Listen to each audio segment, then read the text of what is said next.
Hi everyone and welcome to the brand new episode of FinTech Ki Baat Dil Says. On the flip side, today we have with us Mr. Sankarsh Chanda, who is the founder of Savit.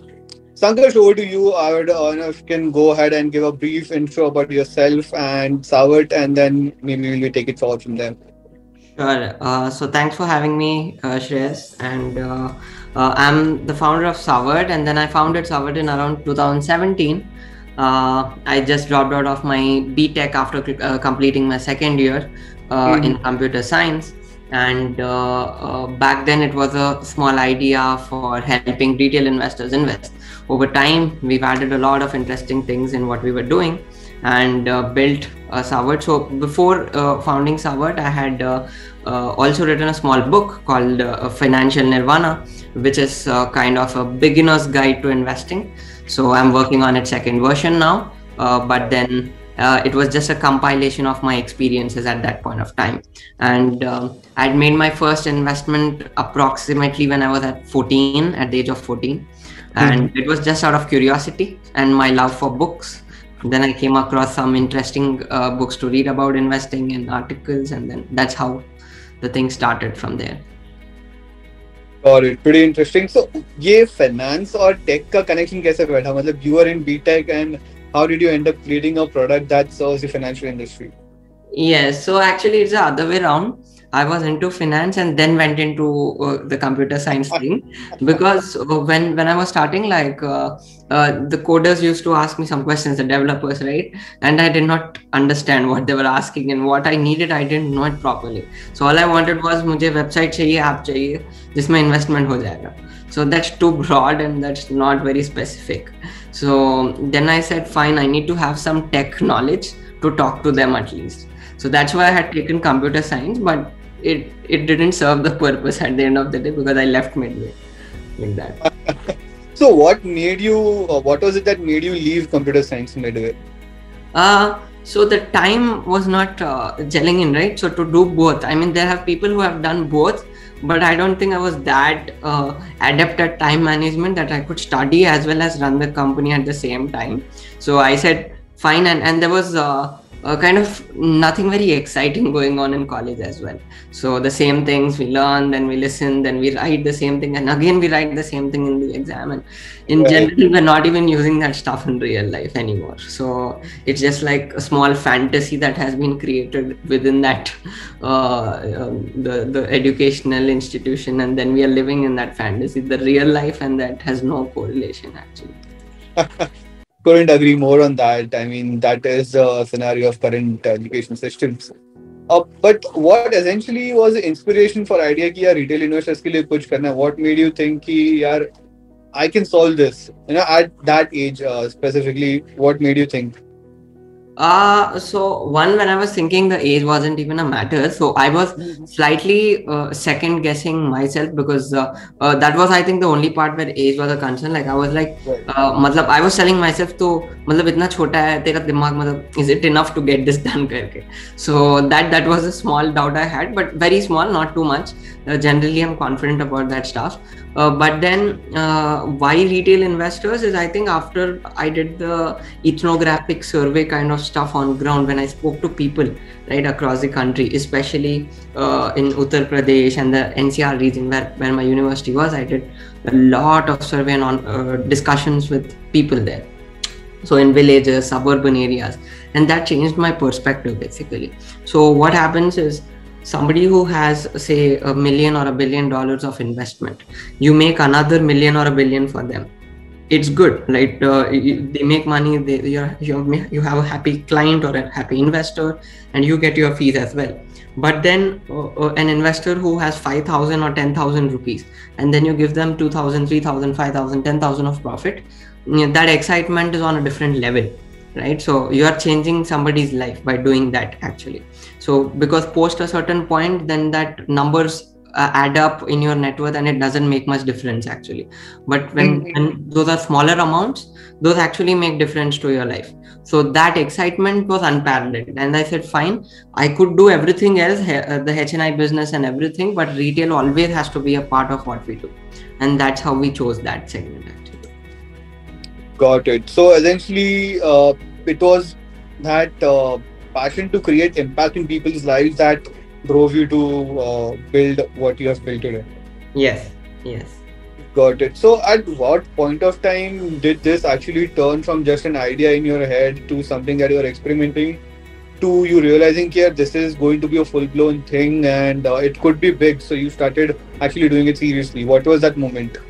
I don't think there was one moment. There were multiple such things, and I get ideas every day, like every minute. So the way I differentiate between ideas that are just fleeting and the ones which I actually pursue is by taking some small tangible steps. So first thing I did when I got the idea is I spoke to 2-3 other people, which includes my mentor also, right? So which in fact I joined the university just for him. To in the first place. So first I started discussing. So when I started discussing, I get committed, right? So that, okay, you spoke to them, then you took the guidance and they gave you some next work to do and you didn't get back. So I used to coerce myself into kind of committing myself to that idea so that I don't get another good idea and then I move to that, right? So that was one thing where I started talking to my mentor. Second, I went and registered the company in 2017. That was actually not in the early stages. It was actually almost 1 year later. But these small steps, it's not a big deal. Like you could register 100 companies that way. But for me, those are small steps basically, which reinforce that no, we are very serious. We are going to do this. So I kept reinforcing that. And after I think 1 year, then there was no looking back like that.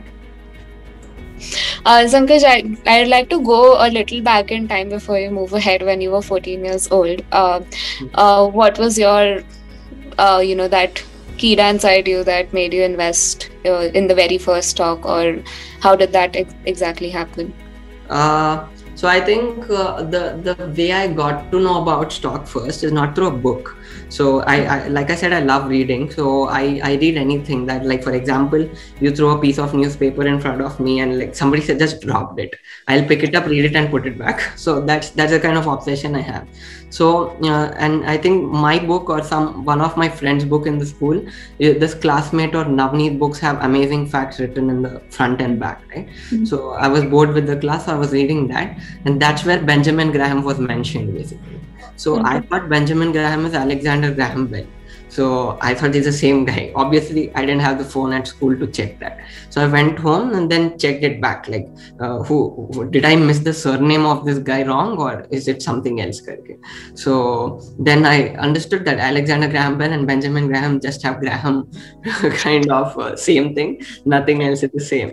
So then I read about Benjamin Graham, and then I correlated it to the other thing. Like when I was looking at TV and I was this switching channels, right? So the stock thing came up, the stocks channel, the business channel basically, with all those green and red triangles. So in around 1-2 years back before that, I had just looked at it. I didn't understand anything, but it was interesting how that they were sensationalizing it. Somebody was shouting and gira and all that, some bullshit they were talking about. And it was interesting just to listen. I did not understand anything of it.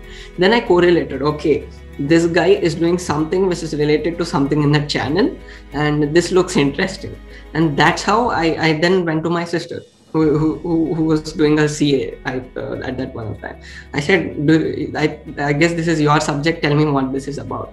So then she said, yeah, this is investing. I already do it. I have a Demat account. So she's 9 years older to me. So she has a Demat account by then, right? Mm-hmm. So she said, fine, you look at this Demat and this is how you do it, just like your bank account. She showed me in HDFC Securities, that thing.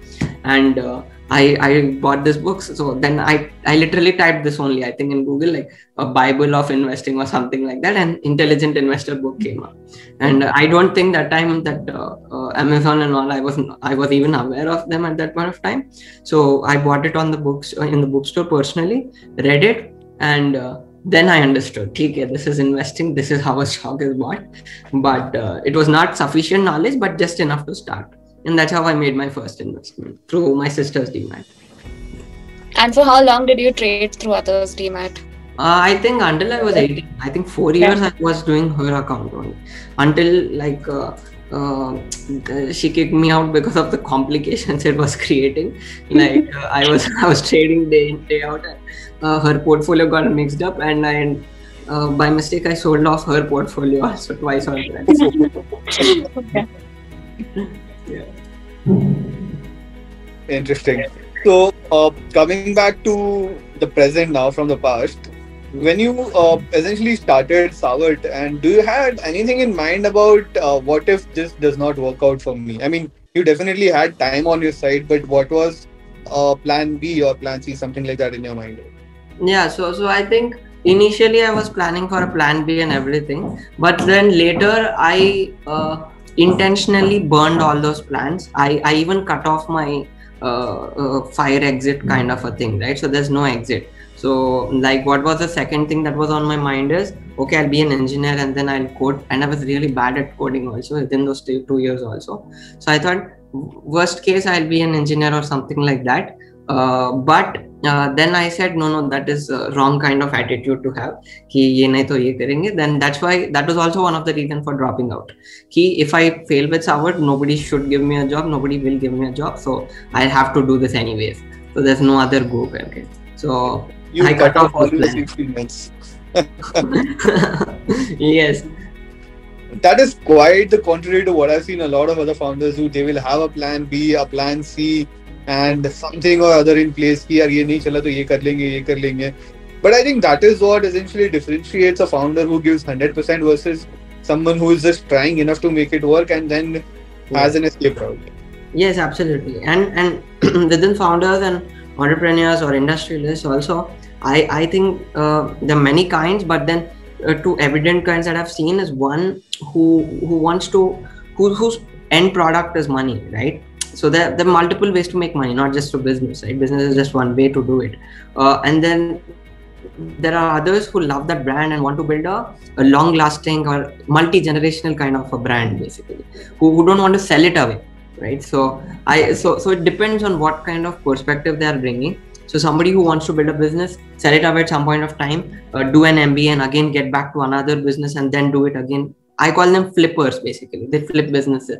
they make them and sell them, right? And then the other guys are say, let's call them like emotional entrepreneurs. Say they stick to that brand. And I like the latter part because when we are kind of say it's like a small pet or a baby, right? So the company is like that. So you don't want to take care and grow it and with your own hands and then sell it off to somebody.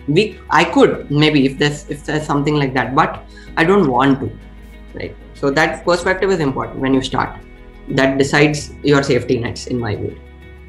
Got it. That does make a sense. So, I mean, when you essentially talk about starting off and early days, so how are you funding Savart, and when you felt कि यार ये idea valid हो गया, like when you either got your first paying customer or your first investor who came in and यार तुम बढ़िया काम कर रहे हो, here take this money from me and start doing more business. So what was that moment for you? What was that event for you? I think there was not one particular source that kind of helped me fund, but coincidentally multiple things came into the picture, right? So for example, I had a lot of these scholarships, gifts and awards that I got. So I was good at academics, right? So I used to get this everything like spoken English and like mathematics Olympiad or science Olympiad or some things I used to get, and they used to keep sending some money, 5,000, 10,000, which is huge amount at that point of time. So what I mean, I can't do like maybe 10,000. I could use it for if I stretch it a little, I could use it for a year basically at that point of time. There's no expenditure per se. So that cash came in, and then second, I used to charge almost everybody for everything in the house. I never used to do anything for free. So like I was not actually a money-minded guy because I had no utility for that also. I used to just stash it somewhere. I had no utility, but I used to always charge because I had read in some book that if you do things for free, there won't be respect. So I didn't even understand that quote at that point of time, but I said done, no free service from now. So I had to get groceries, pay me. If I had to do some, if the maid was not at home and then mom was busy or something like that, I had to help her with the chores, then again a tax or pay me for that. So like that I collected a lot of money from everything that you can imagine. And later I was not very good with people and all. So but then they said, like in marriages, right? They said that you there's a small kid who sits with the bride and groom, right? So in that I said, see, I don't like sitting in the middle of people and all that stuff. You pay me and then I'll do what you want to do. So I charged almost 12,000 for that, and they made me. Wedding was that? Yeah, my cousin's wedding, I think. I don't remember, but I charged a hefty money for that. Not from them directly, but everybody used to give the gift, right, to the bride and groom. So I used to take my cut. Hey, this is mine. This is mine. So all that cash, I think, came to a lot of rescue, and all these sources were a mix basically, and obviously the investment money also, which I made through quick trading, right? So there were 1 or 2 years of trading. I will call that time as trading. I didn't invest that time. I thought it was investing. 300 to 350% yearly return. I did that for 2 or 3 years in a row basically at that time. Okay. Yeah. That's super interesting. I mean, this is probably the first startup. Not kidding. I did the very same thing, and that's how that was my first capital that I invested in stock market. Not kidding. Yeah. I mean, that's a very great source actually. So they need you very desperately. There's very few kids of mine. I'm late in that generation. So I did that. Perfect. That's super interesting. So when you said that you're making 350% year on year, so I have to ask you, are you a technical analysis kind of a guy, or are you purely, inclined towards fundamental? I was initially a very lucky guy. That's all it is. So I was neither doing technical nor fundamental. I was doing something. It's inexplicable, but I made money, and later I became a core fundamentals guy.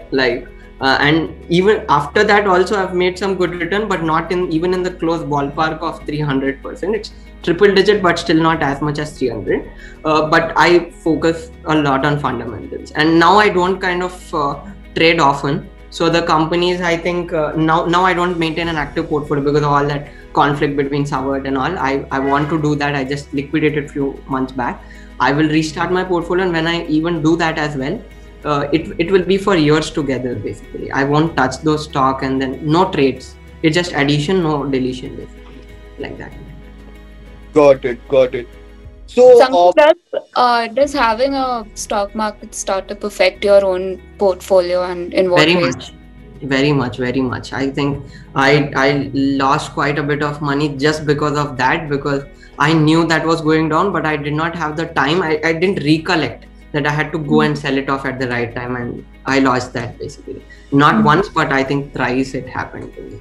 So it does affect the portfolio. But now I think since the new team is coming up, now I want to restart my portfolio. And I ran it from almost 6-7 years until the last few months.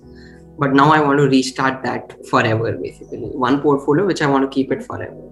Now I think from the regulations point of view, people who work in broking houses, mutual funds are not allowed to have their own portfolio. Does that apply to you as well, or? Not much. We can have our own portfolios, but there are disclosure systems for that, like what you're buying, when you're buying. Now, for example, say you're telling people that you buy Wipro, and then I am selling Wipro. Now that's unethical. It's like common sense. We should not do that kind of stuff. If we are compliant with those basic stuff and do the disclosures as per the SEBI compliance, then we are good. But SEBI doesn't say that you should not have your own portfolio. That's not there. Understood. Yeah. Okay. So essentially, starting a company at, let's say, 17 and now managing a company of around 20-25 employees. How has your work-life balance been? I mean, you were at an age when people are normally out there enjoying their life and all of that. So did at any point of time you felt that I could have been, doing something better, or maybe work-life balance, you had the family issues, family basically, how to manage that? Were you able to do it at this point? Because many entrepreneurs, even when they are at like 35, 40, it's like very difficult for them to manage when they're managing a company. So work-life balance always goes for a toss. So were you able to manage it, or how was the situation like? Yeah, I think that was not a problem only. Maybe, like you said, 30, 35, when they have a family, I think that's a big, I mean, their own kids and all that stuff. But right now, I am with my parents, and then I spend some time with them. I mean, good time, amount of time. And I never felt that way. The only change I mentioned is, I noticed, in fact, not mentioned, sorry, is that I don't remember what I used to think about before Savard. Like, you get it, like it's a pretty weird thing. So in the last 5 years, so every part, like from the minute I wake up till the minute I sleep, including bath, washroom, everything I'm thinking about that. So I forgot what I used to think about when Savard was not there. So that's a pretty weird thing I noticed. Now I don't recollect what I used to do at that point of time. So I used to read books, I remember. I used to study a lot, I remember. But I don't remember what I used to think about. That's pretty weird, because in the last 5 years, I haven't thought of anything else. So I don't know how it feels to not have Savard in the brain for a day. So that's why that in the principles, when in the company, when we wrote that Savard is not open for acquisitions forever, that is one of the key drivers, basically, because I'm scared that if somebody else buys it out, then what will I think about? And if I don't think, what will I do? So that's my fear, basically. That's the change I've noticed in my brain. Alright, so that essentially, directly correlates to the fact that you mentioned that the distinction between emotional entrepreneurs and the one who are actually business flippers, right? Yes. This essentially is this specific statement stands as a testament to the fact that how passionate and involved a founder can get with his own company and become obsessed like parents get with their babies, right? And I think this essentially is part of that piece. Yes, it is. I would define it that way too. Absolutely. अच्छा एक बात बताओ, I mean, what did your parents say when you essentially dropped out of the school? I mean, dropped out of your engineering college. So I made it very slow. I confused the things out of them. I did that very planned way. So it's not like one day I said tomorrow I'm not going to college. So slowly I gave them indications very, very slowly. So first I started not that time, but I think my intermediate first year, which is after 11th, right? So 11th was the last year of my academic performance, basically, which was in line with my academics at that point of time. After that, then I decided this is not going to work out, the studies and everything. There's no correlation with reality. So then I told them that so in my college in 11th, right? So that just put me into some there's a lot of, I would say, academic discrimination here, right? So in the colleges, like, you are good, you're toppers batch, then you are the losers batch or something like that. They don't call it that way, but we know that they want to call it. So I was in that kind of the worst kind of a batch or something like that, then I got some good marks in 11th, and then I started asking them for a kind of leeway in the timings, college timings. I said, see, I'll go away 2 hours before the college ends. I can't sit till 5:30 and that stuff. So send me at 3 o'clock. So 12th also, I'll give you that kind of marks. So you will, whatever, they're happy with the marks kind of stuff. So they said, okay. So that was the first indication that I was moving away from academics, actually. So then slowly I went to that college, and then I never used to attend classes. They used to know that. And then slowly I used to tell them that I am not enjoying this, and this is not happening. And I used to come to Hyderabad. I think I shuttled 20-30 times in a year between Delhi and Hyderabad. So in that first 2 years. So then they understood that it's okay. Their only regret was like, मतलब अच्छा पढ़ता था, अभी कैसा खराब हो गया, that kind of, that's what their only kind of thing. But later they were like pretty chill about it, no problem. That's amazing. So ultimately, जब bomb फोड़ा तब they were already primed for it कि यार ये होने वाला. Yes. Not in one day. Not in one day. Like that. Interesting tactic. I think a lot of future entrepreneurs have essentially have some takeaways from here. कि कैसे bomb फोड़ना चाहिए घर पे if you're planning. Yeah.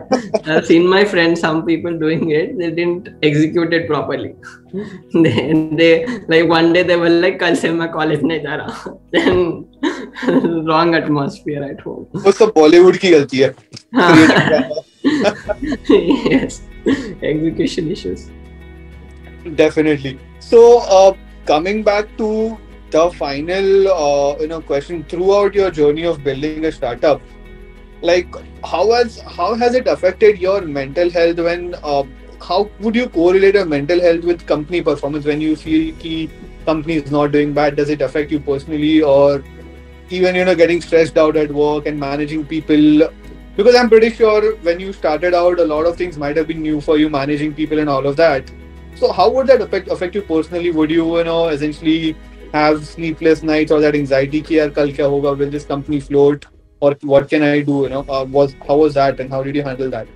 Yeah. So I think even my parents think I stress a lot about company, but actually I do not. I have like zero stress. The only thing that I worry about every time is the cash flow issues. That's the only part of the company I actually worry about, and that too because I have to pay salaries. Now I don't get paid or something happens, like literally no problem. But then when commitments to pay are there and then we don't pay, that is the only thing that stresses me out. But that has been taken to such a peak with Savart in terms of those cash flow cycles that now I know the worst days also and the best days also both. So now it's just replication of that learning every time. And I think at least 7 to 8 times I got the company bankrupt. At least 7 to 8.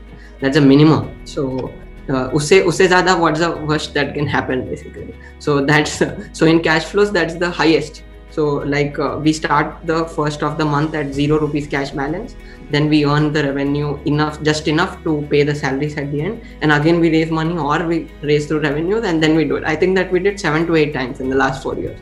So and that's the worst that it can happen. And so that stress is only that's there, but apart from that it's all literally fun because I don't keep those targets. Also I have those written down, kitna revenue target and everything, but there's no pressure to achieve them. It naturally just happens basically like that. So, but how do you sleep at night when those 7-8 times you knew you were bankrupt? Yes. So I like in that I have plan B's and plan C's actually. So in this matter for cash flows. So one, literally sleeping, I have zero problems. I sleep 8 to 10 hours in a row, and that's my exercise, that's my rest also for the day. So I sleep for 8 hours minimum. That's where it starts. So I could sleep up till 10 and a half also, and the rest of the day I'm working. That's it. There's only 2 parts of the day: work and sleep. Nothing else in between. So in terms of plan B's and plan C's, I have say a set of people who I just need to call up and say, I need this cash. And the next day the money would be in the bank. They wouldn't even ask me for what. So that's the level of trust they have in me. So, but I need to keep up that. I need to not misuse that cash and that trust also. So that's my plan B, where, okay, these people will back me up any point of time. So 7-8 people I know on my contact list, I would say, ye mujhe salaries, I need the cash for salaries right away. And that would be in the bank next day. And then plan C would be, okay, if this kind of fails, then I would liquidate all my personal investments, small amounts, which would be enough to just pay out 1-2 months of salary, and then I would pay it off. And then by next month we raise the money or something like that. So that plan A, B, C is what is there. And then last I would say is banks, the most uncooperative I feel with startups, but that's the worst I keep. So that at least on a personal level there must be an option for a personal credit line so that I can take a loan and pay it off quickly. So I think all these plans failing at a time, there's very little probability one of them will work out. But now I think we're in a good position. We are not in that position right now, so it's cool right now. Interesting. Yeah. Sorry, Sagar, you were saying something? No, go ahead. So, perfect. I mean, speaking of plans B and plan C, I mean, this is essentially the core problem that hits almost every startup founder at core. Like, it strikes a chord with every startup founder, right? Yes. Cash flow crunches. That is the main issue. I have seen basically, when I was with Yan, I saw at least 2 to 3 deals और सब लोग का वही था यार, funding जल्दी करा तो मेरे को अगले महीने की salary भरनी है. Every founder was telling me this. I think at one point even we had that conversation. Yes. Right. So I mean, if you were on the other end, I mean, not on the other end of that conversation, but on the other end, like someone who could actually give out fund, what kind of a solution would you create so that a startup founder does not have to face that cash strain, because right now banks are non-cooperative. Yes. Not all founders have the plan B and plan C's, right? Yes. Some of them essentially startups go under the bus, and those are very good ideas that sometimes are essentially failing due to the cash flow management. Correct. So, what if you were to create a solution for that? What would probably be your perspective on it? So I would say, see, in fact, we do investments. I mean, I am literally on that end of the spectrum, but obviously I don't write personal checks for them. So one thing that I would do is far faster due diligence or paperwork, right? I don't kind of believe in that, because of a simple reason. It's not because it irks or something. It's a good thing. You should do due diligence, and everybody has their style of due diligence. But the problem is the due diligence that general VCs and the institutions take up on a startup is not foolproof, right? So it's the entire future of the startup is literally in the founder's head. Okay, if I really have a bad intention and I really want to not show or hide or do something wrong, I can very easily pass it through any due diligence test in the world. Any best VC in the world, I could literally go through that. It's like, it's that easy, basically. So there's no way you find out everything under the sun in the due diligence, which is generally the kind of obsession that the VCs go through, right? So entire sab karna, A to Z karna hai. That doesn't work out, number one. And number two, my deals are very quick and very short paperwork.